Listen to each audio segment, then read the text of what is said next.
This is a CPU and this is thermal paste. Specifically, this is the Fuze Ice thermal paste from Iceberg Thermal. The way they designed this case is honestly genius. It just pops off, and that's all it is, really. Not really any wasted plastic. It's really simple. They definitely did an A+ job at being eco-friendly.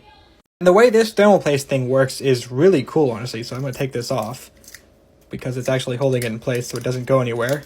And take this cap off, and as you can see, that's where the thermal paste comes out. And if I just do an example with this CPU, now, I will definitely use this. That was really simple and really easy compared to something like this, you know, the standard push and make a mess, and as you can see, it doesn't really work well. And this worked really well. It took less than 5 seconds, and it's pretty evenly spread.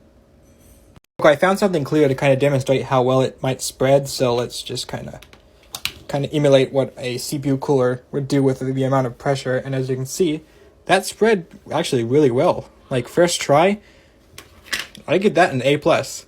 Again, this is Iceberg Thermal's Fuze Ice Thermal Paste, and they also do have a plus version. As you can see, it definitely offers a little bit more thermal conductivity.